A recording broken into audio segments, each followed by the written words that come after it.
If you could please take your seats. And wow, what a crowd tonight. This is terrific. My name is Bob Brooks. I'm the current president of the Avon Lake Kiwanis Club. We have sponsored this event, the Mayor's annual State of the City address. I think this is our biggest crowd. Is that fair to say? I'm looking around the room. I'm quite sure that it is. And so we thank all of you that you care this much about your city. It really is a testament to that. So anyways, I said we've hosted this event for many, many years, the Avon Lake Kiwanis Club. And if you ever want to talk to us about joining the club, it's terrific, does great work in the community. Some of you are recipients of the scholarship, and some of your children, and some of the other great things that we've done in the past. Anyway, turning our attention to tonight, I'm here to introduce our mayor, who has completed his first full year and now in his second year as mayor of Avon Lake. Mayor Spetzel, born and raised right here in Avon Lake. In fact, we grew up just a few blocks from each other, a few blocks from here. And so he's a good friend and just a great guy, and also a Kiwanian, as is his wife, Chris. And again, we want to thank you tonight for coming, and just like to introduce to you our mayor, Mark Spetzel.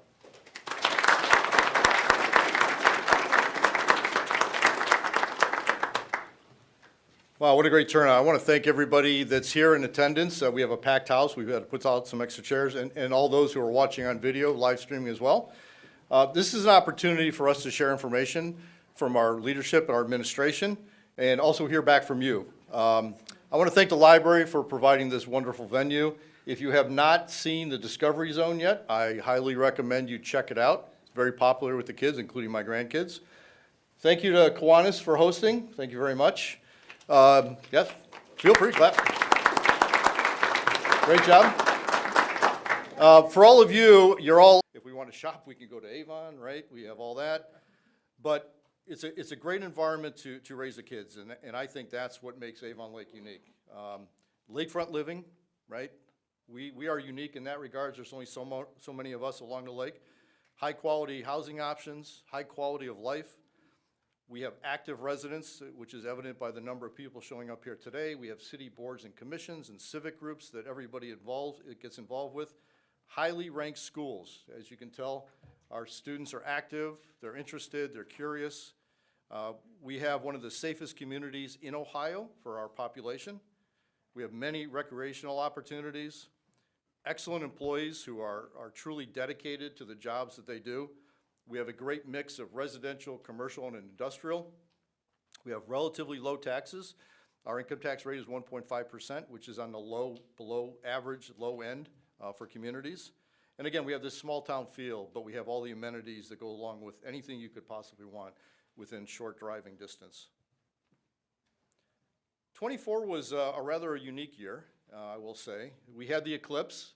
We had over 3,000 people attend the watch party at Avon Lake High School. We had 900 participate in a unique 5K event that was the first time ever.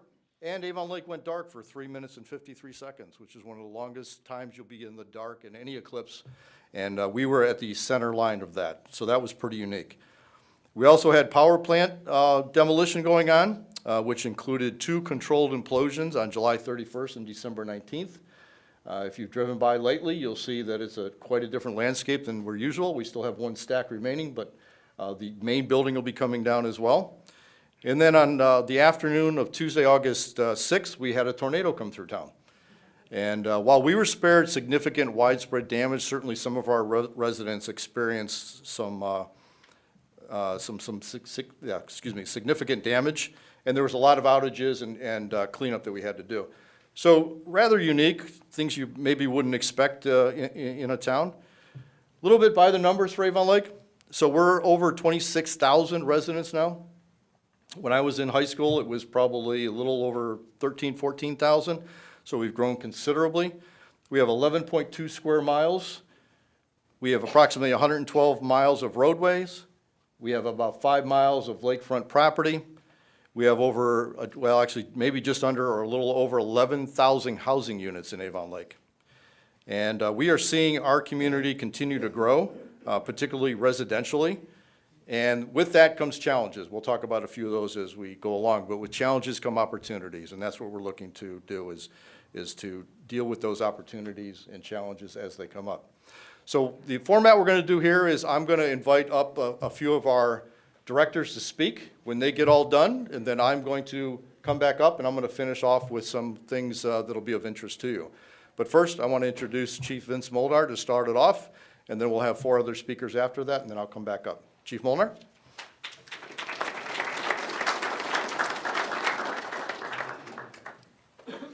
Thank you, Mayor. As the mayor said, I'm Vince Molnar. I've been with the City of Avon Lake Police Department since 1995, and I've been the police chief since 2020. I have the most slides out of anybody, so I'll have to move very quickly. Most people who know me well would describe me as being analytical, somewhat introverted, mostly humble, with a decent sense of humor. But over the next few slides, I will not be humble about the City of Avon Lake or the Avon Lake Police Department.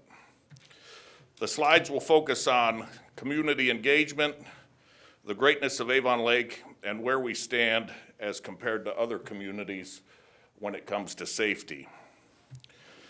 Police engaging with the community means different things to different people. This slide shows our officers with the Shop with Cops program. It's a charity that takes place over the holidays. This one shows our officers are from the Honor Guard marching for a Memorial Day parade. This first slide shows the Randing Islands Bike Rodeo, and then the next slide is big trucks. And this final slide shows community engagement through our Detective Bureau speaking with a group of senior citizens. All of those pictures are good examples of community engagement, but one of the reasons Avon Lake is a great community is that we don't just stop at good. Our personnel don't just engage with the community, they are part of the community.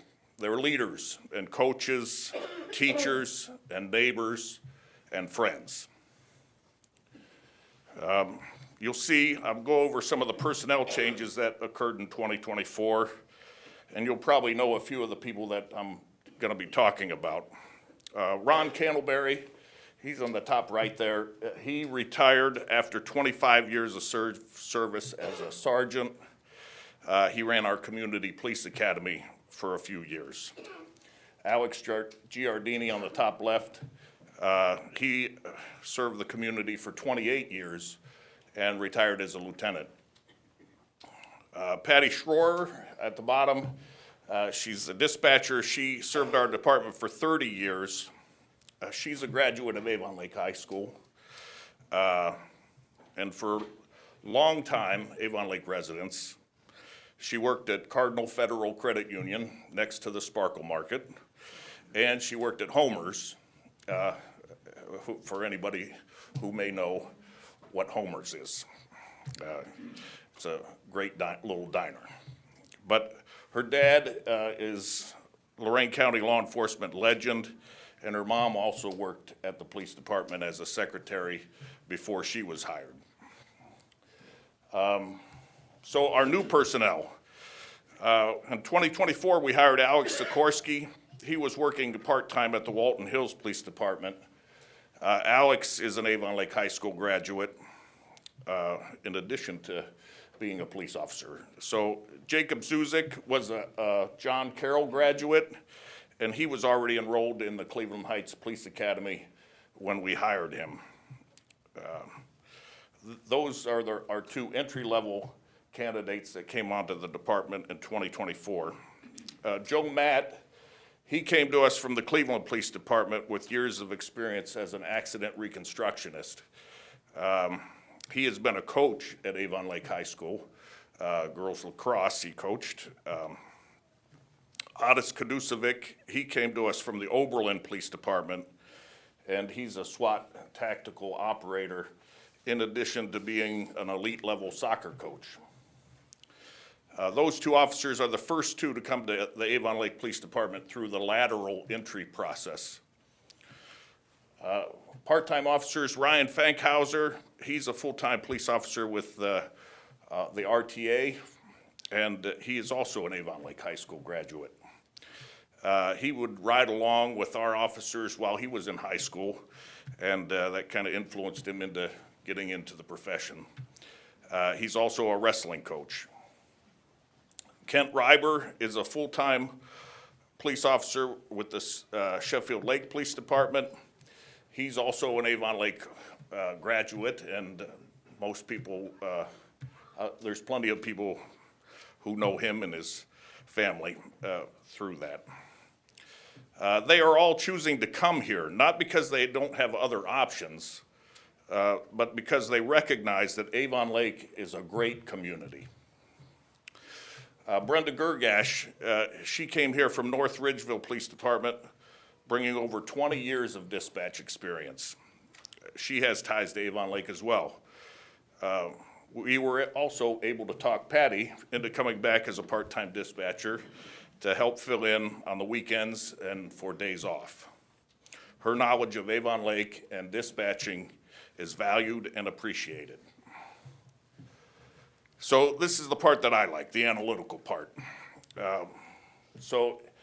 I can share these charts with anybody who may want them, but I'm going to focus. This is the last 5 years of IBR data that the City of Avon Lake and between 31 and 37 communities with populations between 20 and 30,000 have submitted to the Ohio IBR website. IBR is incident-based reporting.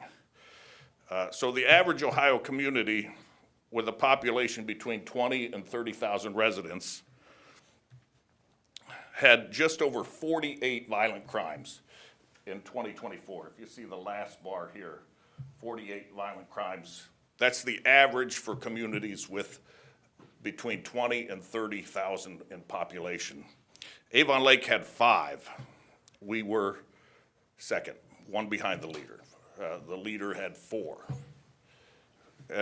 But when it comes to property crimes, communities with populations between 20 and 30,000 residents, the average community has 358 property crimes.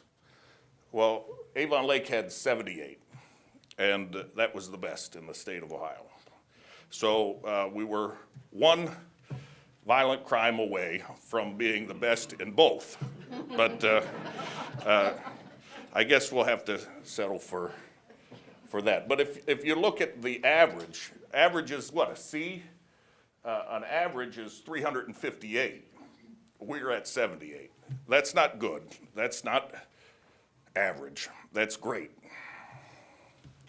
So finally, AAA has awarded Avon Lake with its highest platinum award for community traffic safety. And good communities receive bronze and silver awards. Very good communities receive the gold awards. The platinum awards are reserved for great communities, and we've received that award 3 years in a row. People are building and buying homes at Avon Lake because they want to be a part of what we have collectively built together. They want to be a part of something great. I'll end. I want to congratulate and wish the girls basketball team the best of luck on bringing another state championship back here to Avon Lake. Avon Lake girls basketball has a special place in my heart. They leave tomorrow and play on Friday in Dayton for those who want to cheer them on. And I'll be available for questions afterwards. Thank you.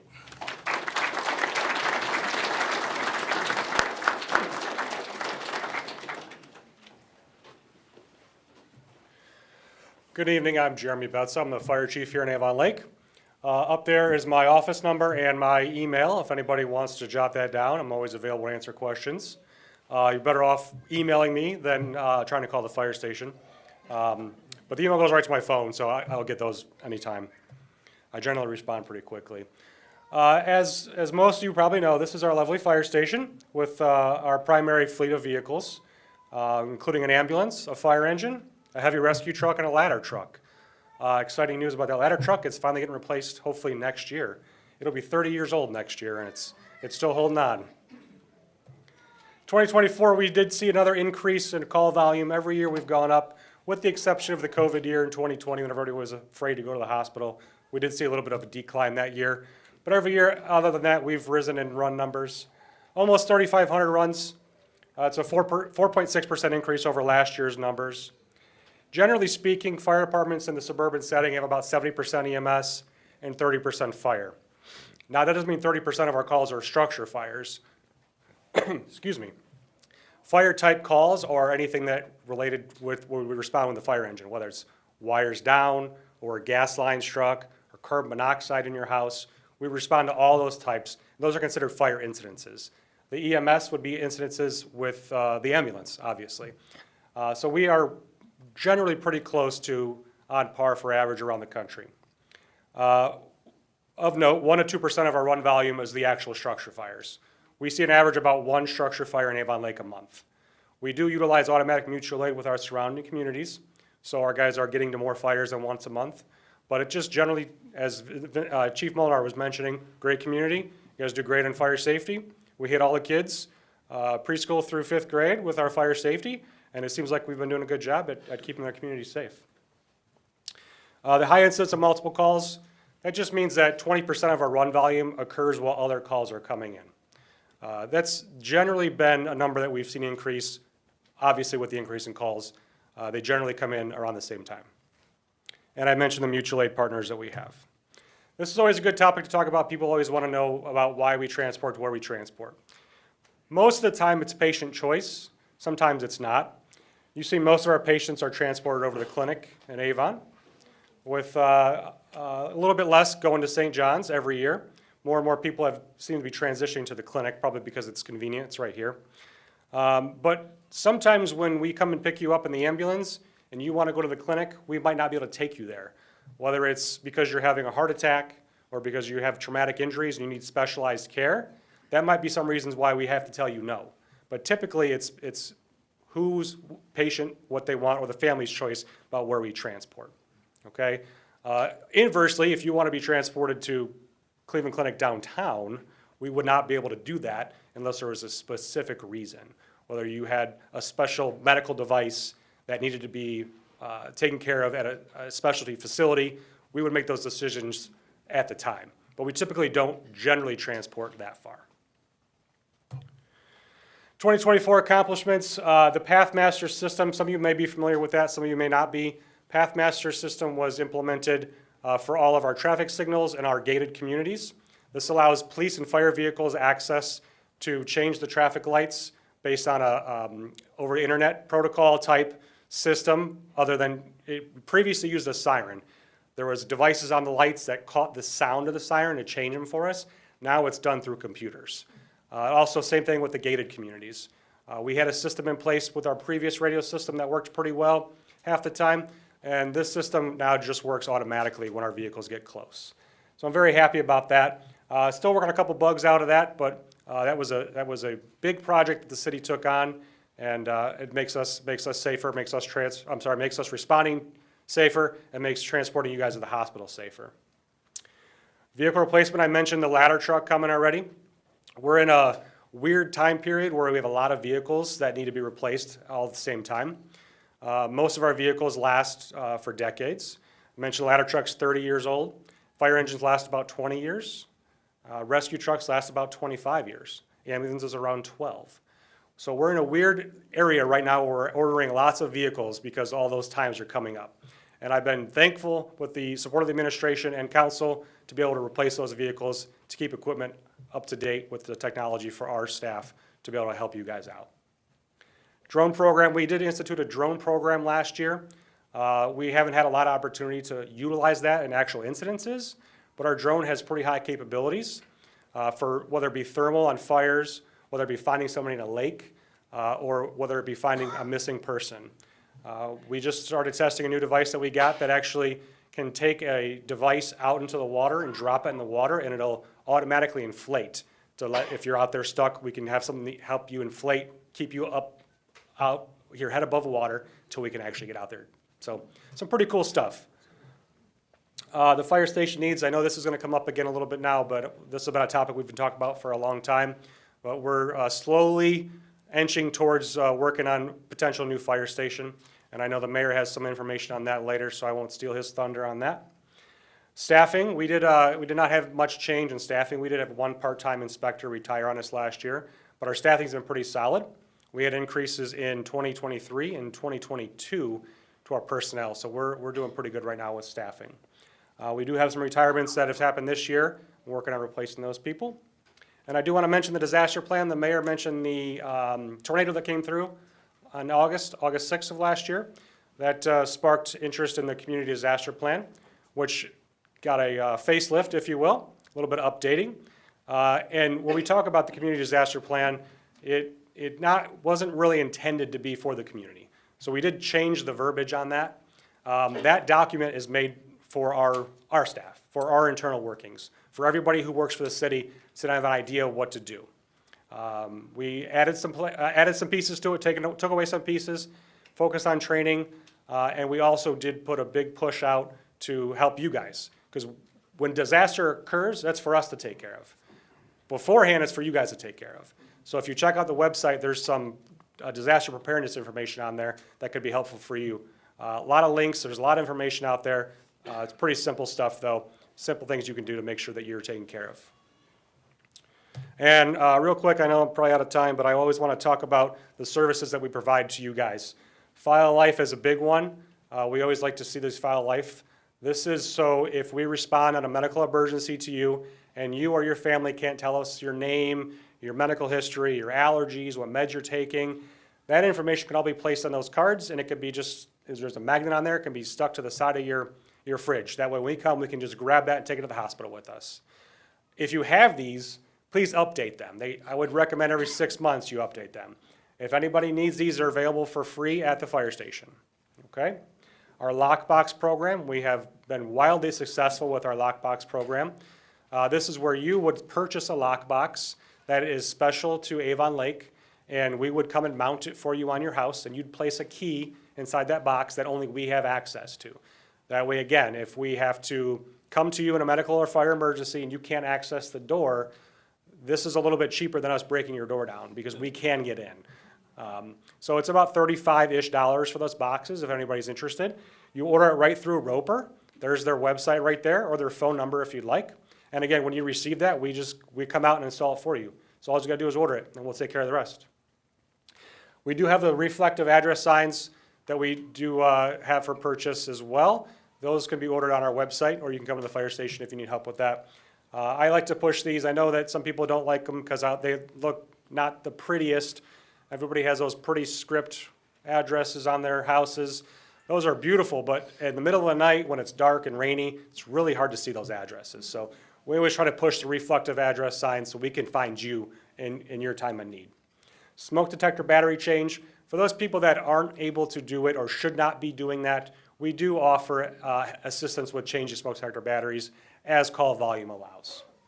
Car seat installation, not insulation. This one's becoming wildly popular too.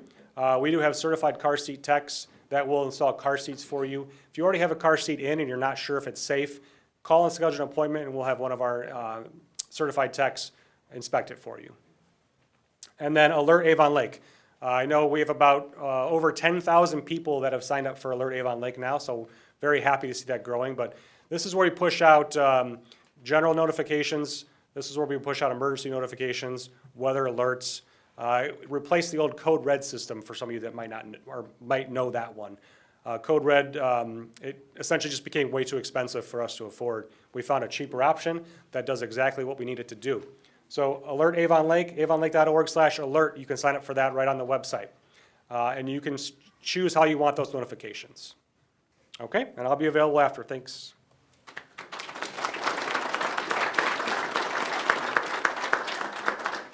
Hi, good evening, everyone. I'm Ted Esborn. I'm the director of the city's Community Development Department.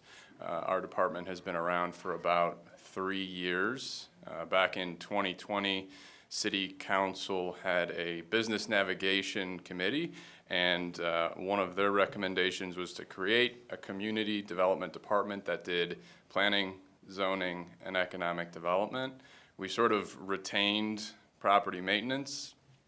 That was something that had been done alongside zoning for a long time, and we'll talk about that a little bit in a moment. So the biggest update from the planning function is the Avon Lake Recovery and Resiliency Plan. This is an economic development plan that is being created right now. It's half funded through a federal grant from the Economic Development Agency. It is motivated by the demolition of the power plant, but it applies to the whole city. We have consultant planners. We have a project team of 7 people, including 2 members of City Council. And what you see here actually is a planning exercise that happened in January, where each member of the project team was asked to bring in 3 or 4 Avon Lake residents. And so we've got about 25 people here doing this planning exercise. We have, as part of this planning project, a public survey, and it was just launched. Hopefully you heard about it. We're seeking public input for the process. You can get to the survey on our website, but there's also a QR code that will take you to the survey on your phone. And I've got printouts with the QR code on the dessert table, on the piano, and at the sign-in table if you're interested in doing the survey tonight. It takes 5 to 10 minutes. Our zoning function, we ensure that people are following the land use laws that the city's enacted. Part of that is permitting. Between August and November of last year, we issued 199 permits for commercial and recreational things such as patios, decks, pools, fences, driveways.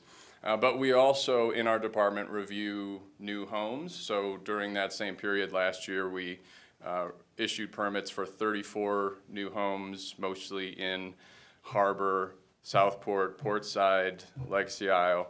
And then also in our department through the zoning function, we do variances. So people who are seeking relief from the regulations of the Planning and Zoning Code can go to the Board of Zoning Appeals for a variance.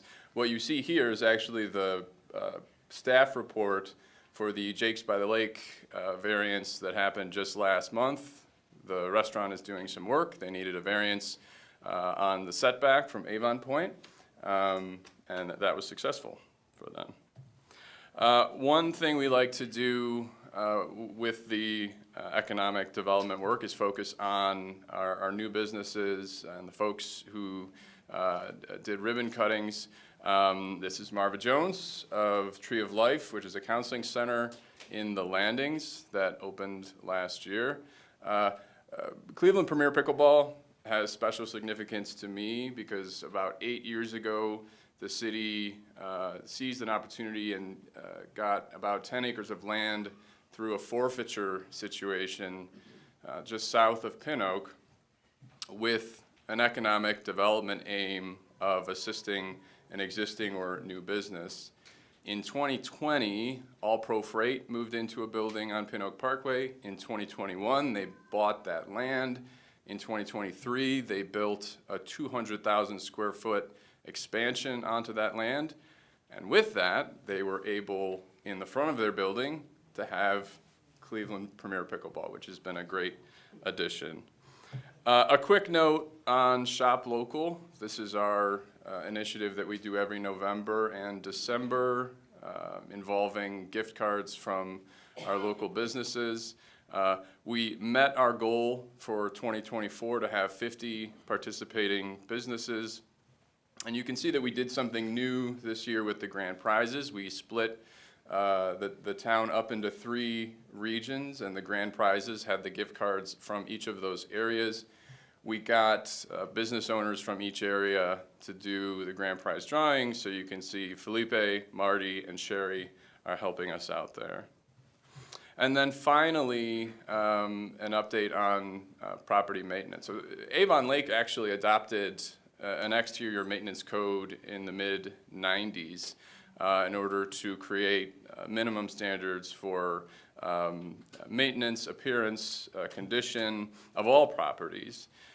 For the last 20 years, exterior maintenance has been done by the same person responsible for zoning enforcement. We were very lucky for a few years to have Diane Reynolds as a part-time property maintenance inspector. She retired at the end of last year. We have decided to replace her with a full-time property maintenance specialist.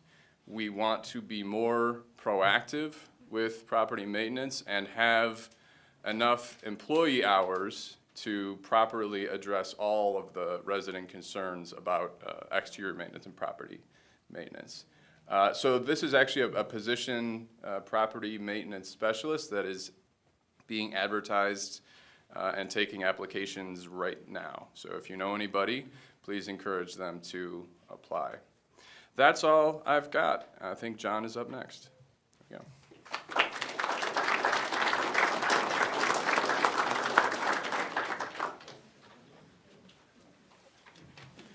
Good evening, everybody. As Director Esmore said, John Liskovec, Public Works Director. Again, contact information and following in Chief Best's footsteps, email's probably the best. I'm rarely at my office, mostly doing work, conducting business out in the field and stuff like that.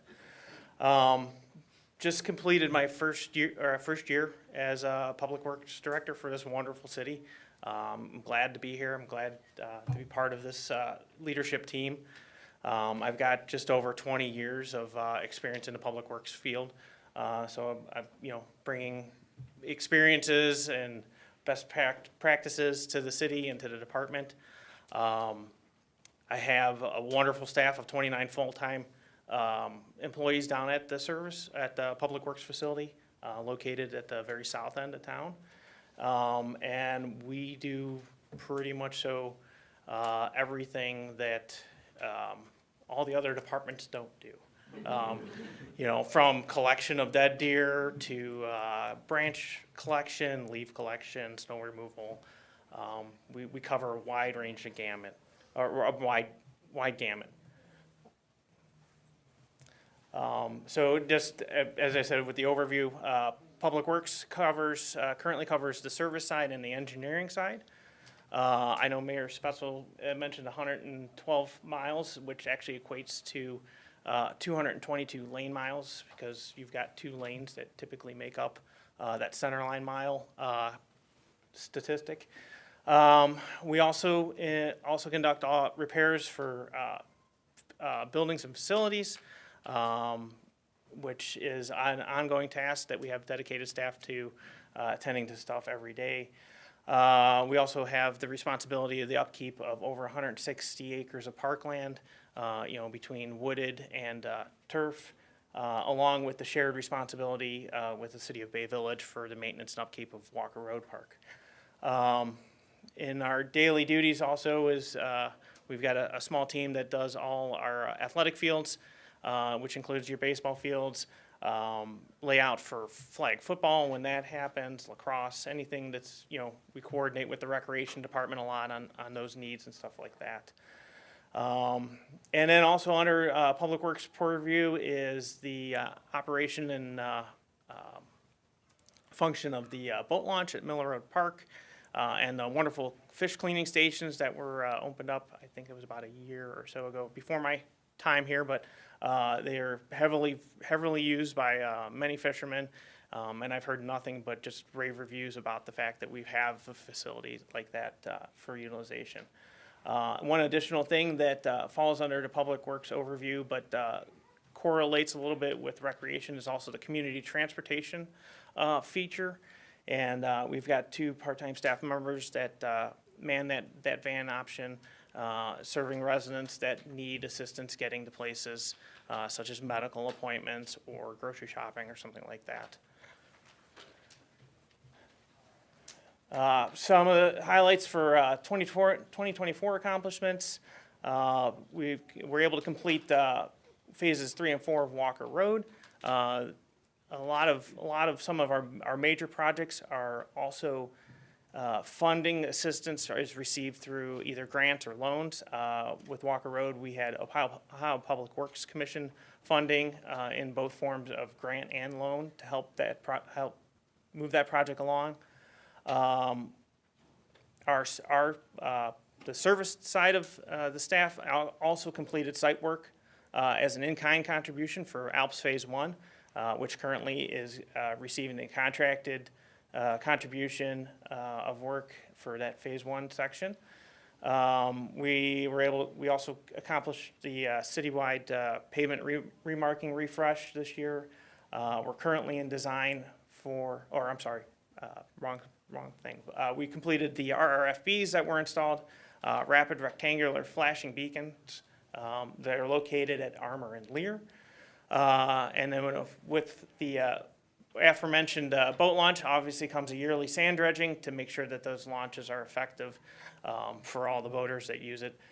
So that was completed last year, and actually we've just awarded a contract for this year, so we're looking to get that done by the middle of April. And then continuing, which is something that I've been speaking with council about, and is pavement maintenance and management. So we were able to do, we had a contracted crack seal program to hit our main roads, which we will be continuing to work into our annual pavement management process moving forward. We've got a handful of projects that started late in '24 and are carrying over into 2025. One of which was an outfall rehabilitation. We're substantially complete, but we have to do a punch list walkthrough and finalize that project. Both the asphalt and road programs both started and are both nearly in excess of 50% complete, and are looking, with the weather being conducive, the concrete road programs looking to get kicking back up and picking up on the tear out and replacement to finish out Stony Brook and Brunswick, by hopefully late spring.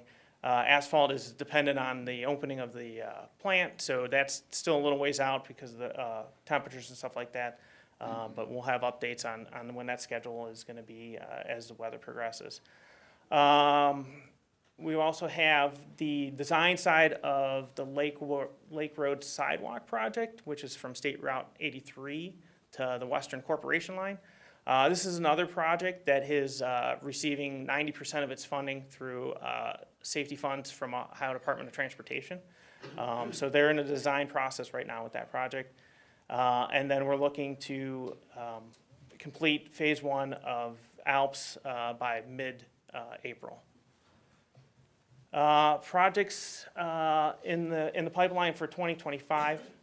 Currently, we've got ALPS Phase 2 out for bid. So we're looking to have bidders and make the award on that and get that under construction later in late spring. We're also looking at the construction phase of Lake Road Sidewalk project, which is State Route 83 to the East Corporation line. We're working through some of the final details with that. But again, another project that was funded through Ohio Department of Transportation Safety Grant money. Walker Road Phase 5 construction, which is from Moore Road heading west to the old railroad crossing. And just some highlights, there's going to be a widening for bike lanes. We've got some stormwater work. Yet another project funded with Ohio Public Works Commission money. We will be starting design later this year for Walker Road Phase 6, which is going to run from Jaycox to Lear. Yet another project we received funding through Ohio Public Works Commission to design and construct. Also on deck for this year is an RRFB at the Walker-Morwood Midship intersection. As I mentioned, annual sand dredging, continuation with crack sealing on our main streets through a contract project. And then the big one is the replacement of the electric road bridge that goes over Hyder Creek, right by City Hall.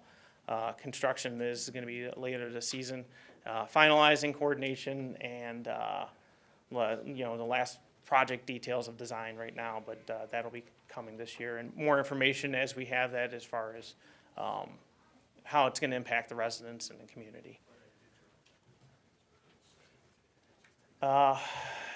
Ongoing projects, internally, we also have a team and equipment to crack seal. We will handle the side streets, lesser traveled streets with our internal team. We do a lot of, or bolstering up a program as far as stormwater maintenance for flushing our mains, cleaning catch basins, repairing catch basins. We actually rebuilt just about 80 catch basins last year, and we cleaned over 36,000 feet of storm sewer, looking to increase those numbers and statistics for 2025. We also do urban forestry work, and that usually consists of routine pruning and maintenance. We're working on developing training and getting staff members more up to speed with current standards and practices so that we're actually, being good stewards of our urban canopy and taking care of the trees that we already have in place. And then just, again, facility maintenance, it's, we have older buildings, newer buildings, but they all require maintenance. And that's an everyday ongoing activity from, we do a lot of, been working through LED lighting upfits, replacing old incandescents to improve efficiencies, replacing dated HVAC equipment with higher efficient equipment, again, looking to increase efficiencies, decrease operating costs where possible, and just continue on to make sure we take care of the assets that we have available to us. And with that, I will hand it over to our Recreation Director.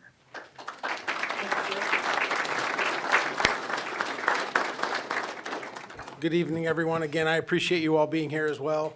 I would commend John and the Public Works Department for all the work that they do. They do a great job maintaining all of the parks and all the facilities that we have. Our department is the one that gets to bring in all the fun and program all the fun. So it's been a joy to be here. I'm coming up on 3 years as well as living in the community. Earlier in February, we put out a new program guide. I did bring some copies. I'm not sure they're here, but you can find that program online. It outlines all of our spring and summer activities that we have coming up. I'm going to highlight a couple of those this evening. Again, there's copies there. You can also check out our website and see that program guide online.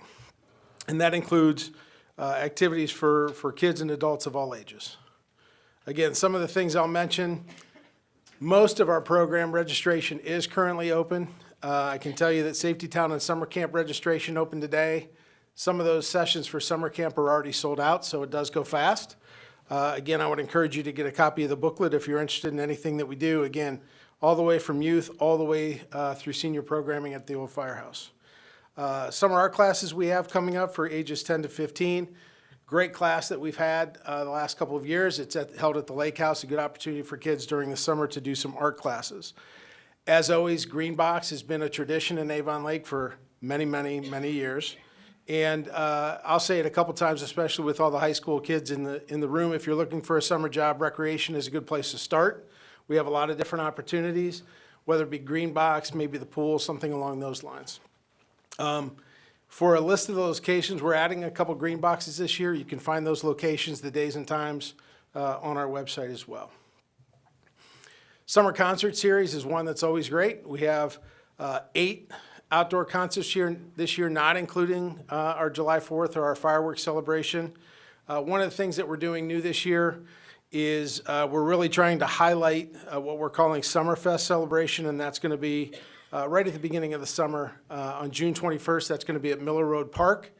It's really going to have a polka theme. It's going to be a great family, a lot of family fun, games and activities. We have a great band that's going to be there that do a lot of Oktoberfest type things. So again, it's going to have a great vibe, and I encourage you to bring the whole family. Should be a good way to kick off summer. Other thing that I'll mention is, again, the fireworks celebration this year is on Thursday, July 3rd. So make sure you mark your calendars that, again, we'll be shooting those off at Weiss Field. but it's a great time for the entire community as there's so many folks that come not only to Weiss, but obviously have celebrations at home. Some of our summer sports coming up, typically baseball, softball. We have our summer hoops program that we do. Mark Price is coming back to town this year. Again, all of those are available online. For the adults, we are looking at doing a adult sand volleyball league this year. We're going to start with a 4-week program. As you know, our Public Works Department redid the sand volleyball courts at Blesser Park, which got completed, I think, early last year. But we're going to try to offer a league this year. So gather your friends. Again, it's a 4-week season as we try to kick that off and build interest in that. But it's a good opportunity to get outside and enjoy some time with your friends. The other thing I guess I'd go back to also, I have up there in regards to volunteer coaches. We're always looking for volunteer coaches. I know it becomes very difficult to volunteer. For all of our youth programs, are really dependent on volunteers. And so it really helps us form teams. It helps us get schedules out early. If you're interested in volunteering for any of the programs that we have, again, I would encourage you, we always are in need of volunteers. Again, John's crew also takes care of the outdoor pool. They do a fantastic job. But season passes, with some of the nice weather we have, I think people are jumping ahead and thinking that we're in the middle of summer, but spring is coming. Season passes are on sale. Also, Learn to Swim registration is also currently open. So if you're looking for those programs, again, those Learn to Swim classes tend to fill up pretty quickly if you're looking for those. So get your passes. Do get ready for some summer fun. It's truly here around the corner. And again, our senior programs, we've done an outstanding job. Our crew at the old firehouse has done an outstanding job. A lot of opportunities for seniors to get involved, all the way from different activities to the fitness classes they offer. There's also a mind challenge coming up, and so you don't necessarily have to be a member of the old firehouse or senior center to do that. We compete against a lot of different communities from around Northeast Ohio. It's a really good time.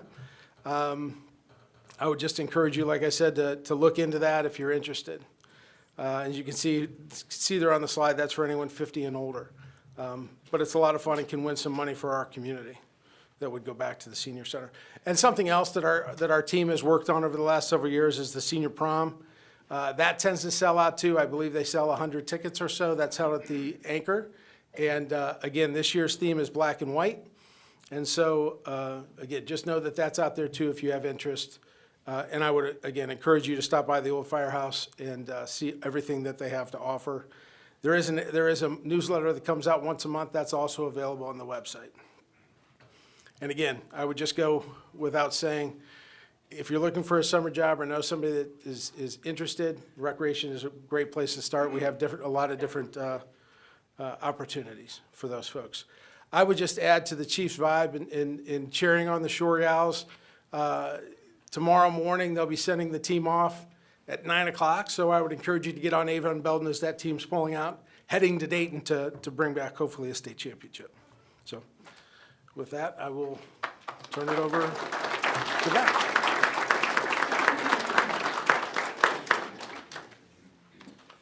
Well, thank you to all the directors. It's getting warm in here, so if you guys want to get up and get water, feel free. Don't worry about it. Mary Beth, hang in there. I know she gets warm. I gave a edict to our staff before we did this. I said 3 to 4 minutes. Well, there's so much good stuff happening in the town, they couldn't stick to 3 to 4 minutes, and I appreciate the fact you couldn't do that. So thank you very much. It was great information. We have another distinguished guest I wanted to announce who's here. Judge Manning from Avon Lake Municipal Court is also in attendance with us. Judge Manning was elected last year. She's doing a great job with the court, and we appreciate all her work in the courts. So I want to talk a little bit about finance. I'm going to try to run through some of this a little bit quickly. The question I often get is, where do we get our money from and where does it go, right? That's very important. So we get our money from taxes, both income tax, property tax, and some state tax. We also get monies from fees that are charged, whether it's recreational programming or other things, and then we also get money from grants. Everything that we have is funded to operations, to payroll, to capital expenditures. So all that money goes to mainly those 3 areas. We are not alone in our area or any city right now with having a tight budget. The reason we have a tight budget is multifaceted. Inflation is one, Inflation hits everything that we do, not just us as homeowners, but as a city. Our revenues have been relatively flat. We also have growth in the city. With growth comes additional expenses, which, obviously will increase personnel and service requests. We also have seen a reduction in state and federal assistance, which will impact our budgets. And as the chief mentioned, we've had to purchase 5 very expensive pieces of apparatus for the fire department. We have to do that. As he said, our equipment lasts a very long time. It just came up that these came up on the same cycle. And I'll tell you, the chief didn't mention, but ordering a truck today means in 4 years, we will get it. So we have to order vehicles now so that in 4 years, it's ready for replacement. And many of our vehicles are already past that age where we need to replace them. So we had to spend a little bit of money to do that, but it's money well spent. Little dollar bill up here, you can see for every dollar of your property tax, this is where the money goes. You can see that we roughly get 12% as a city. The schools get 61%, and then you'll see some others that have their allocation out to them. So as a city, we roughly get, again, 12 cents out of every dollar. With the recent property increase, we received an increase in our property tax of $1,414,000 roughly dollars. That will be used and is going to be used this year to offset our general fund costs. So it'll pay for police and fire, which happen to be the most expensive 2 parts of our general fund, and it'll also go to their pension payments as well. Revenue numbers that we're going to talk about do not include Avon Lake Regional Water. Avon Lake Regional Water is what's called an enterprise fund, which means they get their monies from the fees they charge through the water. We get ours through the ways I just highlighted. Our total revenue for 2024 was a little over $34 million. We saw no revenue increase from 23 to 24, so again, that income was flat. Income tax represents roughly 52% of the city's source of revenue, followed by property taxes at 23%, and then a couple other parts of that. But most of our revenue for the city operations comes from our income tax revenue. And where does the money go? We spent $34,205,000 in 2024. Again, that did not include Avon Lake Regional Water. Expenses in '24 were decreased from '23, so we actually went down in the amount that we spent this year.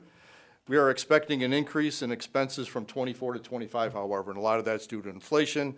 You heard about some additional personnel that we had to hire to keep our services at a quality level. And quite frankly, most costs come from personnel. So personnel costs represent 57% of our total budget. And then we have operating costs roughly 20%, and then capital costs of 16%. We do maintain a very low debt ratio of only 7%, so of all of our expenses, only 7% of it is through debt, which is pretty good. And I'm going to talk a little bit about this upcoming levy, issue 4, that is really important to keep us operating at a high level. That levy will bring in about $1 million, but I'll talk a little bit more about that in just a moment. I want to move on to HR. I had introduced Lynn Kernia. Lynn has not been even with us a year yet, but she's made tremendous strides in the HR department.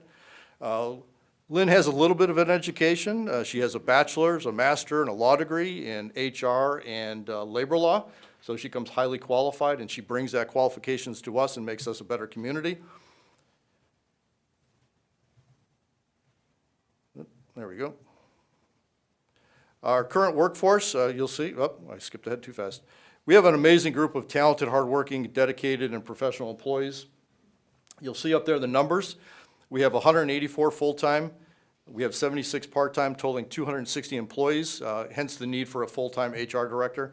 It was pretty paramount that we did that so we could take care of our people and make sure that they're getting everything that they need. Our workforce, like many of them out there, is not getting any younger. We have a very low turnover rate of 7.5%. The vast majority of that is due to retirements. When people start working in Avon Lake, they work until they retired, as Chief Molnar indicated with some of his people. People start working here and they'll stay here their entire careers. It's just a great place to work. Some of the things that Lynn has been doing is fostering the critical communication between our labor force and the administration, and creating a culture of fairness and respect, and updating policies and procedures. We also finalized 6 collective bargaining agreements this past year, which was a major accomplishment. Those will be in place for the next 3 years. And we have prioritized really seeking out top talent. And that's one of the things that we have been, I believe, very successful in. In fact, our newest communication and technology director, Rob Rua, is here. Rob, you want to stand up, just a quick introduction? Rob's going to be starting with us soon.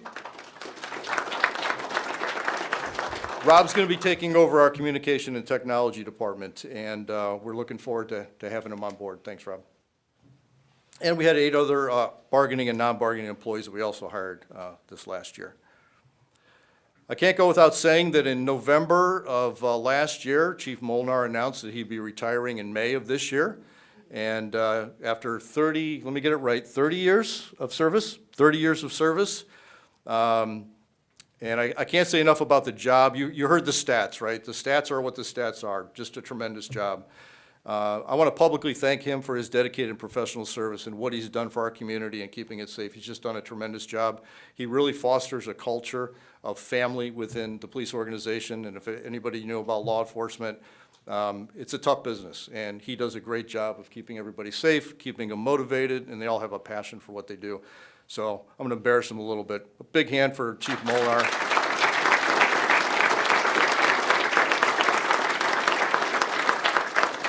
Tom Carlton is our building official. He couldn't make it today. A couple stats from the building department. Avon Lake is still a high-demand community. People want to live here. Our single-family house builds went from 118 in 23 to 141 in 24. That is, I think, at least a 15, if not 20-year high in builds. That added, between that and some commercial, added $87.5 million of valuation to our community, which is really a big number. We currently have 8 developments in progress with the potential for 2 more. And people will always say, well, why do we allow all these houses to be built? Well, I know when I was living here way back when, and my parents and my grandparents were living here, they probably said, why are they building those houses on Brookfield? Why are they building those houses in the West Winds? Well, we're all benefits of that, right? We're all in here in this community now because houses were built. That's not going to stop. They own the land. They comply with our planning and zoning code. They're able to build homes. And we're highly desirable, and that's why homes are getting built, because people want to live in Avon Lake. Again, we're going to have a couple more of these developments maybe kicking off, and so you'll be reading more about those. But we currently have Port West, Legacy Isle, Harbortown, Portside, Southport, Tuscan Village, the Harbors, and Sandridge Run currently in progress. So a lot of building going on. Communication Technology Department, I just mentioned that. This is a department that has 2 main focuses. One is the communication side, the other technology side. You'll see some of the things they do up here. They do everything from our websites, our newsletters, all our social media. They also do what they're doing now, live streaming an event. They'll live stream all our council meetings. And then they have the technology side. They run all our computer systems, all our servers. They coordinate with our IT techs. Cybersecurity is very important today. If you heard about what happened, I think it was Cleveland Municipal Court got nailed and shut down. We have a great cybersecurity system right now. We're getting a new phone system, and this department is responsible for all of this and any software procurements that any department wants. So they keep very busy, and this is a staff currently of 4 that does all this work. So I got to give them a lot of credit for everything that they currently do. There's an app out there now. You can download this app at the Apple Store or Google Play. And this will put everything that you can get on the website on your mobile phone, so you'll always have access to it. And it'll connect you to the community. It provides easy access to watching city council meetings or shows or interviews. We have an award-winning communication technology department. Lucas Rico last year won for Best Promotional Video at the Philo Festival of Media Arts Awards. For his take on the CRS Charity Ball. He did a video, won an award, and that's not his first award, by the way. It's just his latest award. So we have really quality people that do great work in the community. Again, they produce shows and do all kinds of great things and put this on as well. Highlights from 24, some of these were already mentioned. I want to add a few things and maybe highlight a couple. Town Center was recently sold to a new owner. It's a DeHoff development company out of North Canton. They have pledged to refurbish and rebrand the town center. And of course, they're looking for a grocery store, right? We all want to see another grocery store in Avon Lake, and especially in that space, because it's been vacant for, what, 17 years, Ted, I think now? 18 years that's been vacant, and we really need to get a grocery store in there. So there's also potential for some new apartments on that site, but they're really a company that has a lot of energy, and they want to be pretty aggressive about reinvigorating town center. We also have some road projects that'll be coming up. I won't go through those again, but one of the questions I often get about Walker Road is, why is it done in phases? Why don't you just do the whole road, right? Well, first of all, it'll be extremely expensive. But also, every time we break it into a phase and do one per year, we get grant money for that year. If we did it all in 1 year, we'd get one grant money, right? So we're taking advantage, I guess you could say, of the Ohio Public Works Commission grant funding that is out there. Which, by the way, issue 2, I believe, on the ballot this May is what provides that money to municipalities like Avon Lake, and we get literally over a span of year millions of dollars to do your roads. Issue 2 is where that money comes from, so take a great look at issue 2. I would encourage you pass issue 2. It's not a tax, it's just a way of selling bonds to get money back to the municipality so we can pave your roads. So take a good look at issue 2. That's one that we'll want to definitely pass so we can get our roads paved as well. We had the power plant demolition. Again, we had 2 implosions. I talked about that. The power plant property is 131 acres. The most important are the 43 acres that the old power plant sat on. Obviously, that's currently being demolished. We're expecting demolition to be completed by the end of the year. And we currently have a developmental agreement with ALC, or the Avon Lake Redevelopment Group, who owns the property. We do not own the property. And this development agreement provides a roadmap for us to move forward with the development of that property. So it talks about zoning, and it also talks about Avon Lake potentially purchasing 23 acres of that property along the lake for development to increase our Miller Road Park and really allow us to own 3,100 feet of new lakefront land, which is unheard of if you're looking at Lake Erie. So we have the opportunity to purchase all that property and make that park very unique in all of Lake Erie. So we're looking forward to that. I also want to talk quickly about the First Energy upgrade. Thanks to residents and our council, there was a lot of pressure put on First Energy because we had a lot of outages on the west side of town spanning several years. And because of those voices, First Energy committed to improving that service. And currently, they're doing that work. They're putting up poles. They're going to start running some wires. We have 700 customers that have been affected by those. And the new power lines and equipment will be connected to an upgraded substation, I believe in Avon. I'm looking at our First Energy rep here, sorry. I believe that's what it might be, but anyway. I'll get back to that. But anyway, there's going to be new equipment that will be able to restore power quicker, reduce the frequency of outages, and the duration and impact of those outages. So we want to thank First Energy for spending literally millions of dollars to upgrade that west side of Avon Lake so we can get that done. And again, there's 90 new poles going in right now, and the anticipated completion of that will be June of '26. 25 projects. Again, we talked about the electric road bridge over Hyder is going to get replaced. It's about a $2 million project. It's going to take about 30 days. Unfortunately, that's going to impact probably our fall school calendar a little bit. We're going to be talking to the schools about that. And we're going to have to try to figure out homecoming because may have some changes there as well that we're figuring out. We're also going to be working on engineering 2 additional bridges that we need, that were inspected and need to be upgraded. So we'll be looking at engineering for those. Walker Road Phase 5, Walker Road Phase 6 engineering is going to be done. We'll be completing the roads that we started in '24, adding sidewalks from 83 all the way to Bay Village on both sides, and then completing the rehabilitation of an outfall on Edgewood, one of the 36 outfalls that we have that go into the lake. All of those require maintenance and repair. So we've got a couple of those we'll be working on coming up. We have the continued demolition of the power plant. One thing I wanted to highlight in the middle there, you'll see that that's the front entrance to the main administrative building. You'll see that sandstone lintel above there. We have a artifacts committee that is trying to save as much as they can from the power plant, and we're actually going to work to try to remove that and save it. It's going to be a big project, but with John Liskovic, our Public Works Director, working with ALRG and Avon Lake Historical Society, we're looking to save even bigger structures like that because obviously that power plant was iconic. A lot of people worked there, provided energy. We want to make sure we maintain that history of that power plant. There's some other things that we're adding, collecting as well. We have marble from the foyer, a clock from the foyer. All the documents and blueprints are available to us, and all that is being kept, including as the power plant comes down, they're going to collect about 1,500 bricks, and I believe they're going to offer those bricks for sale. I'm sure there's going to be a high demand for those as well. And I apologize, I'm trying to run through this quick because everybody's probably roasting, and I want to make sure we get to questions.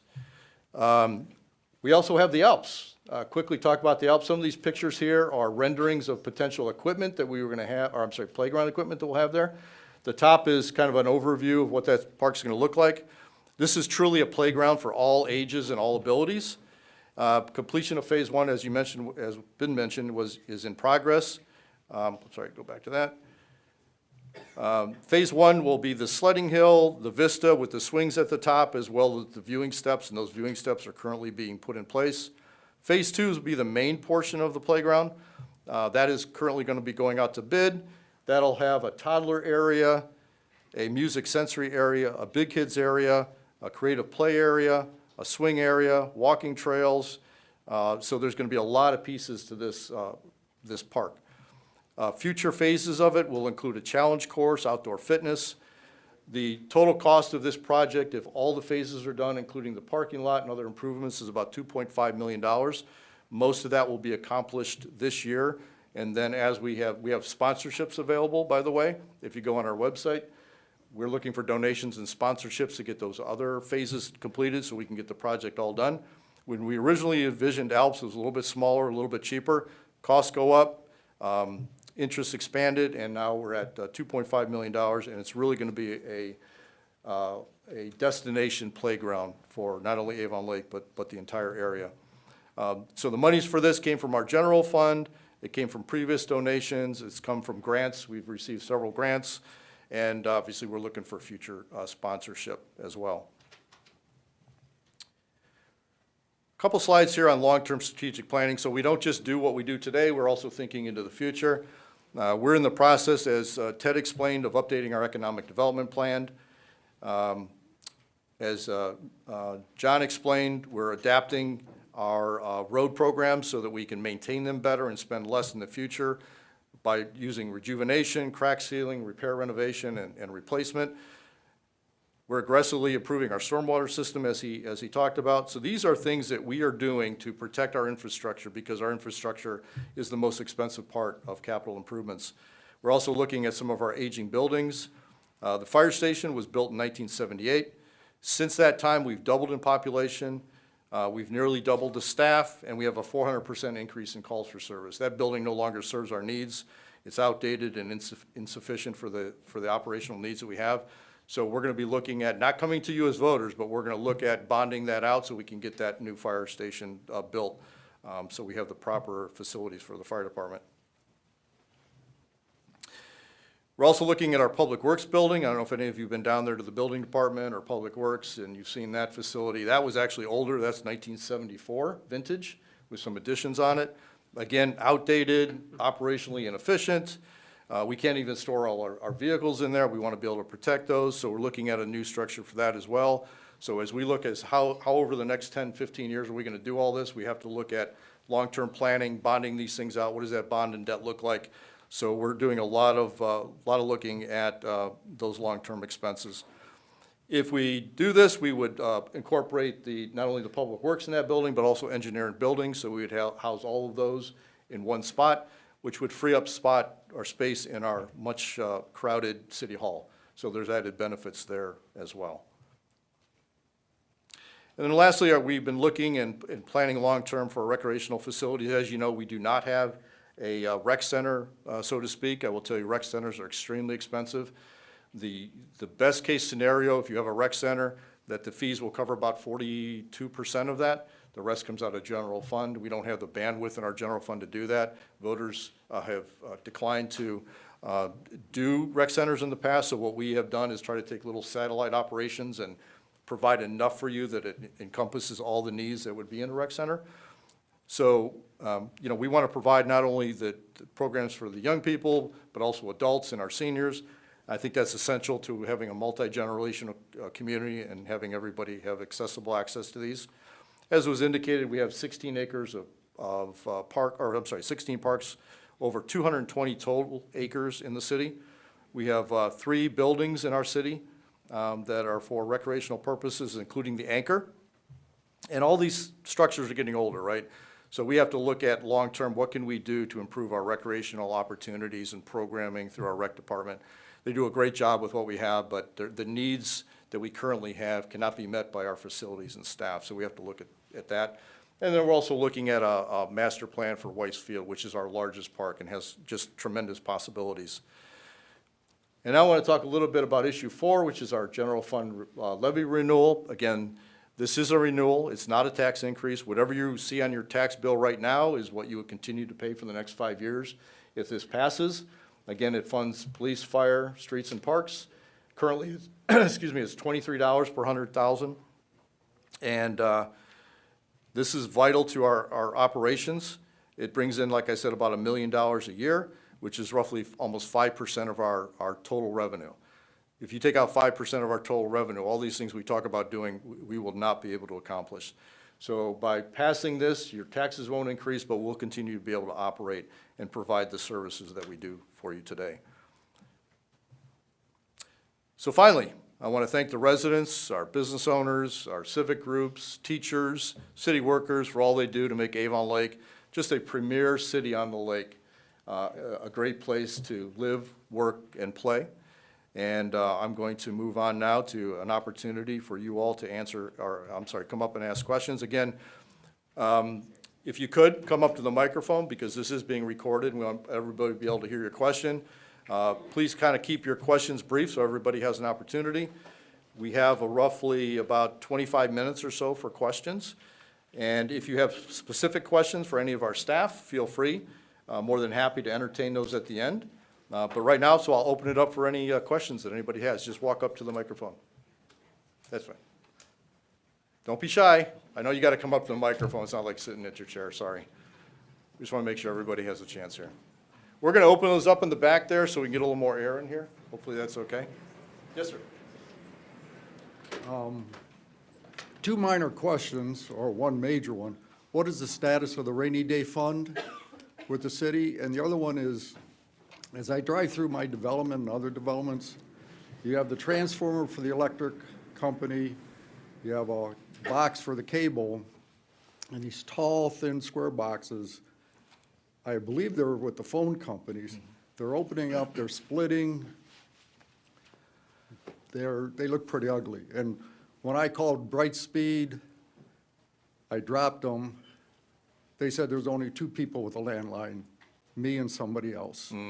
So what's the status of those boxes, and what's the status of the rainy day fund? Sure. So rainy day fund, I would assume you mean kind of money that we have invested that we're not actively using in our operations. We have roughly a little over $14 million in investment. And just like you at home, you have to have an emergency fund, right? And you can't spend that emergency fund in case something comes up. So our finance director could speak more clearly to that.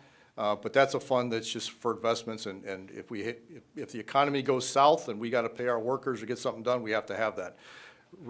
Question regarding the utility boxes. They are utility boxes. They're usually the data companies, so cable, phone, and we can't control what they do with those. I personally called them myself. Very difficult to get in touch with. I know Mr. Liskovic has done this as well.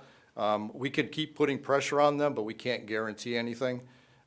If you see poles throughout our community on the tree lawns and you see that CEI's put up a new pole, but the old pole's still sitting there, that's because the data company has to move their stuff to the new pole and they're way behind. So unfortunately, I don't have an answer, and it's not something that we can control other than putting pressure on, and we'll continue to do that.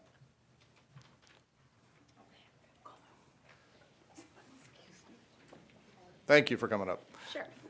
Okay, I have like two questions. Sure. Okay, we're building and we're building and we're building in Avon Lake, and now we're building on 83 and Walker Road. How is traffic going to be controlled? You can't make a left out of Huntington. You can't make a left out of Taco Bell. You can't make a left out of Speedway. You can't make a left out of BP. How is traffic going to be controlled? All we get is right turn on red, so there's never a break in traffic. Okay, that's my first question. Okay. Then two, because of the amount of people that are moving into Avon Lake, at some point in the future, city services are not going to be enough to keep Avon Lake going and to keep the community going. I'm 70 years old. I've been in Avon Lake since 1835, our family. Senior citizens and people that I went to school with were afraid that we're going to get priced out of Avon Lake, and we're going to have to leave. And we are the people that grew up here and made Avon Lake, Avon Lake. So how do you answer those two questions? Sure, thank you. And I'm going to answer the second one first, because I'm in the same Okay. position. My family's been Well, here for yeah, over your 100 grandma years. and my grandma used to play cards. There you go. So, yeah. Always a connection, right? Yeah. That's a tough one. I mean, it's really, you're talking about gentrification, right? As communities grow and become more popular, the property taxes go up, the values of the property go up, and it kind of pushes seniors out. And that's a difficult thing for us to deal with. Even townhomes that are being built start at $400,000. So that, I don't have an answer to that one. That's unfortunately the function of a highly sought-after community that people want to live in. So we could talk about that a little bit further, but I don't have a quick answer for that one. Okay. Regarding the traffic, we also have Sand Ridge coming in there, south of Huntington, so you're going to see additional traffic there. We have the potential of a development across the street. A traffic study was recently done. We're going to have that reviewed. We need basically to have from Walker Road south to Diamond Head really needs to have a turn lane all the way through it, and then widen that a little bit. The problem that we run into here is, one, cost. Two is the right-of-way is very narrow there. Getting all that in could be challenging, where we might have to take right-of-way. When we take right-of-way, that costs money as well. So some of these, we understand, we're all aware of it, right? All, fire department X is out of there, police department yeah. sometimes X is out of there. Yes, so it's a difficult situation. We're growing a little bit faster than our roadways can tolerate, is what it comes down to. So we have to kind of play a little catch-up with that. So there's no answer right now. No, I mean, we understand the issue. Either question. You know, and I Right. I appreciate your question, because it's stuff that we've thought about. It's stuff that, you know, we have to look at and we have to plan for. And those are infrastructure costs. Redoing a road, like just mill and fill, we call it, you know, grinding it out and rebuilding it, about $1 million a mile right now, roughly. Reconstruction, $1 million a mile. So you figure out anything we do, we used to talk in hundreds of thousands, now we talk in millions. So Okay. I don't have a quick answer for you, but we're very well aware of the circumstances, and we have to work with the developers as well. They're going to have to foot some of the costs and responsibility for the traffic they provide out of those places. Thank you. Thank you. Hi, Hello. how are you? I'm doing well, thank you. Mine is not so much a question as a thank you. I just wanted to thank you for your service, and city council members and all the employees of the city. You're doing an amazing job under very difficult circumstances. And I hesitate to bring up something bad when we're having a wonderful evening. But I sincerely, I guess my question is, how can we stop the frivolous lawsuits? And I don't, you know, as the 8,000 people who voted for you, I would like to be one of the people to stop the lawsuits, to help Yeah, stop thank that. you. Good question. You brought up city council, by the way. I want to, I didn't do this earlier, and I very much apologize. Jennifer Fenderbosch, Ward 2, council president, is in the back. Rob Shamir was here. Is he still? He had to leave? Rob Shamir, Ward 1, and then we have Amy Gentry, Ward 3 is here also. They have a tough job. They have a very difficult job. As far as stopping frivolous lawsuits, you know, I think we're going to prevail on our lawsuits. Hopefully that will stop them. Social pressure apparently doesn't work in this regard, unfortunately, but we are going to keep doing what we need to do to provide the quality services to the community. It's unfortunate some of our money and time gets redirected to these things, but rest assured, we're not going to reduce our quality of services, and we're not going to, you know, shortcut what we need to do. But it's unfortunately that some of that is diverted. But thank you, appreciate that. Any other questions? Yes, sir. Yes, Mayor, thank you. You took certainly a tremendous amount of time putting this presentation together, and Thank you. there's a lot there. Let me just speak into there a little bit more. Thank you, sir. I'll bring this down, is that better? There you go. There we got you. Okay, thank you. I'm not that tall. I'm sorry. I feel you. I don't know how the woman before me did that, but anyway. You mentioned major, significant projects over the next few years. We've tried to address them in the past. The fire department, the police department, we've addressed school levies. I know there's a new one on this May ballot. I think we're very conservative as a community. We like to keep our money. There's a tremendous amount of costs that will have to occur with all these projects. How do you see that? Do you see perhaps the real estate values? Perhaps real estate values is not the right word. Mine has gone up tremendously. Sure. But new building, new residents in the community, is this where we are seeing possibly where we're going to be able to address this? Or do you see a very big concern that our taxes are going to indeed go up? And it reflects back to the question the woman asked before. Can we get to a point that it's just going to be too costly for some of us to live in Avon Lake? Yeah. You are correct. We try to be very fiscally responsible. I personally am very fiscally responsible. My wife will attest to that. But we want to make sure we prioritize, we plan long-term, we do that strategic planning. We can't do everything at once. So we have to kind of spread these costs out over time, which is what we're doing with the fire vehicles. We're going to bond those vehicles out that we need, and we're going to spread that debt over 20 years, which frees up money. But we also have to watch our accumulated debt to make sure it doesn't exceed our ability to pay. You all have credit cards. You may have a black card, right, that you can spend $50,000. Doesn't mean you can go spend $50,000, right, because you got to pay that bill. We have a lot of debt capacity, but doesn't mean we can just max it out. Thank you. So we're trying to be very fiscally conservative, but at the same time provide those services. We look at efficiencies, whether it's using technology, and I will tell you, we have a great workforce. They go above and beyond, so we try to keep our workforce stable. So even though we have grown tremendously in population, I think our service department has not grown in the number of workers that they have. So we really do kind of get more with less. As far as taxes go, you should see a nice incline, hopefully a little bit in income taxes, which is our major source. You'll see a little bit of an incline in property taxes. Unfortunately, you're going to probably see a reduction in grants that we use. You might see a reduction in some other things. So you could possibly see, increases in fees and things of that nature. That's last resort.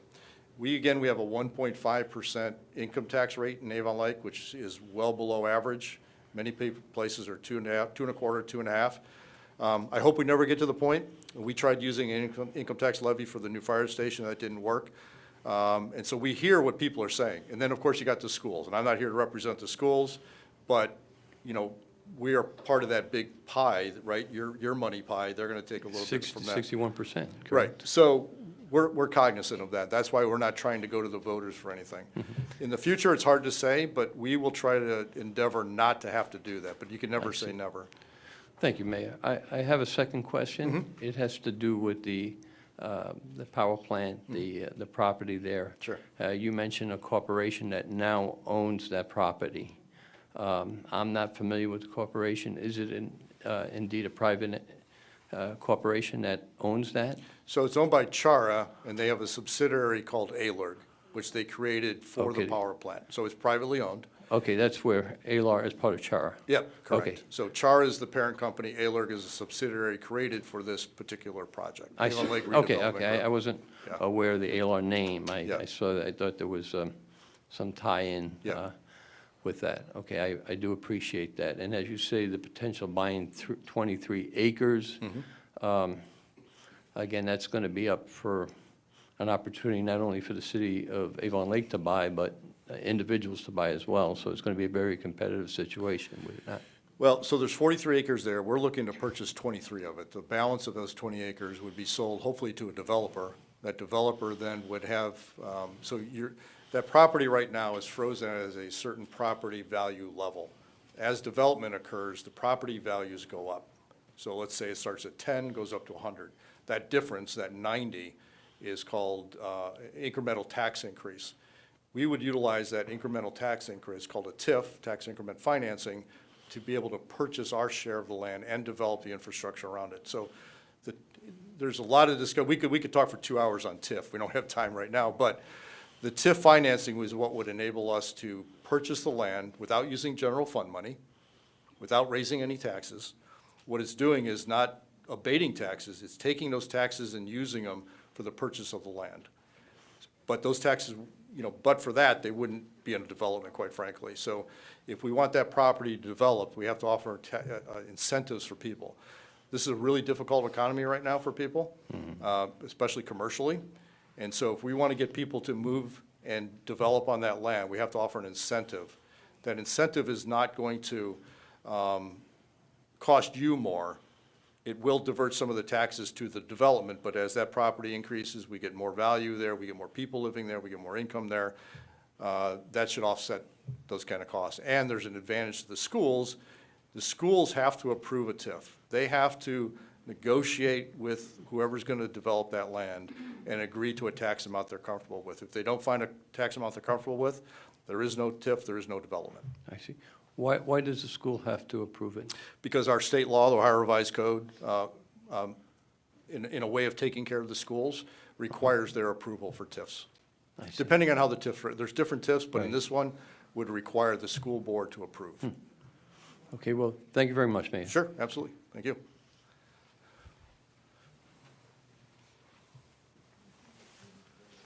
Hi, I have two questions as well.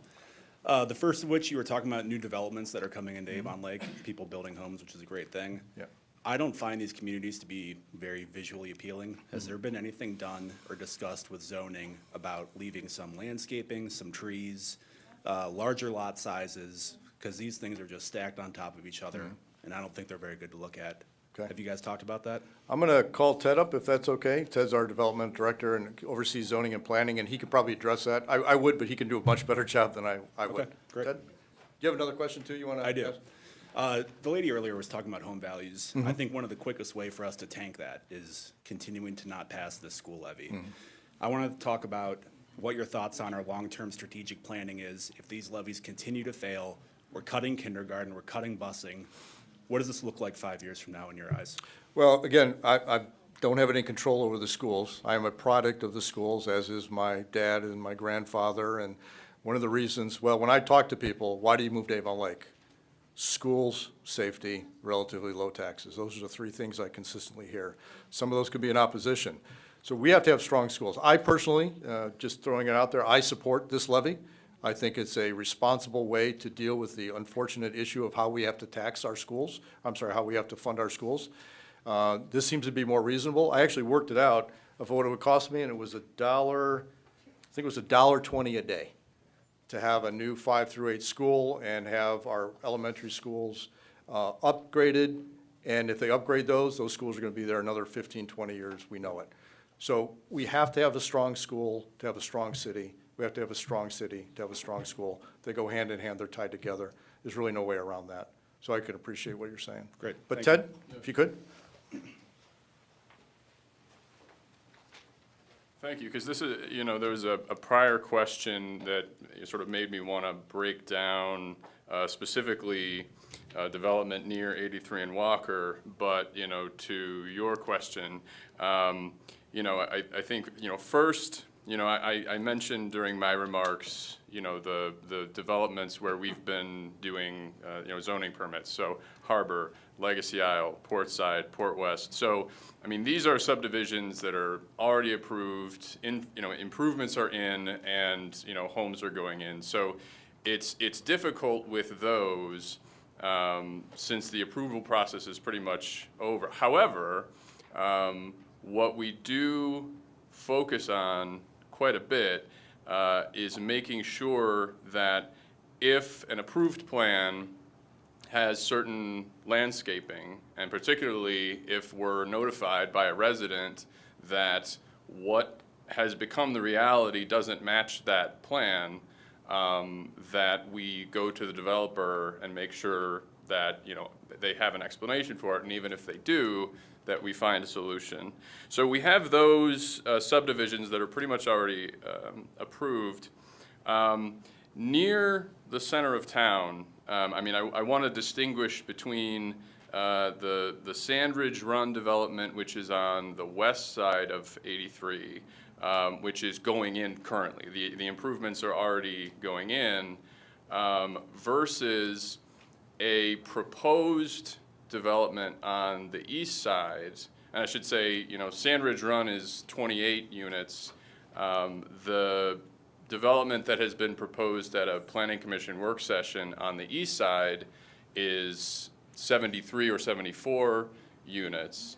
That development is very early in the approval process. All that has happened with that, both of those are Pulte developments. The one that's on the east side, all that has happened is that it has gone to a work session at a planning commission, and in fact, it still needs to get rezoned to a higher density, and then it needs to go through the whole major subdivision process. So I want everyone to just be aware. I think it's kind of tricky because generally you've got those two developments sort of in mind, but the one on the east side of 83 is much earlier on, and you know, there's a lot of opportunity from here for resident input on that one. Thank you, Ted. Any other questions?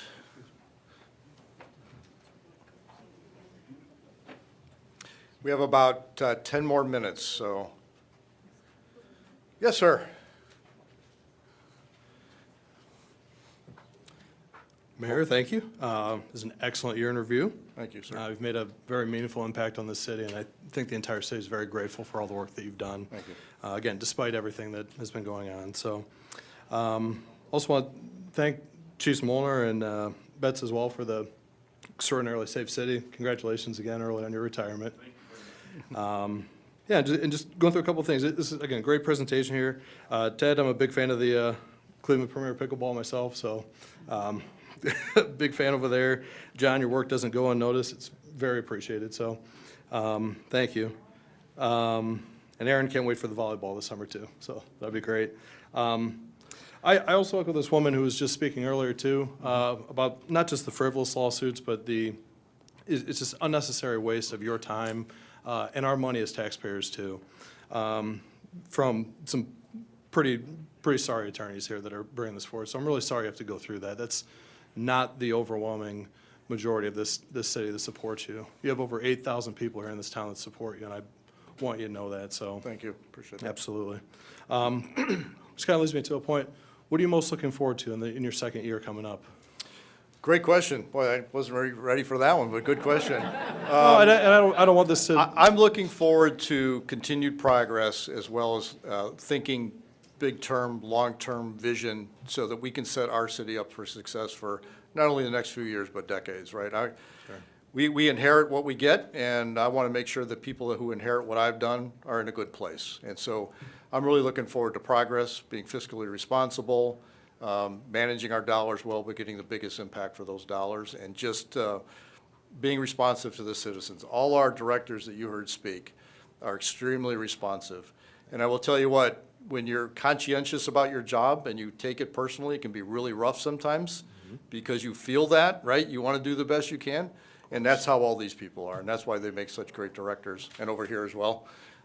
That's why they make such great directors, because they care and they're passionate about what they do, and they want to do the best job, and they want to serve the residents to a high level.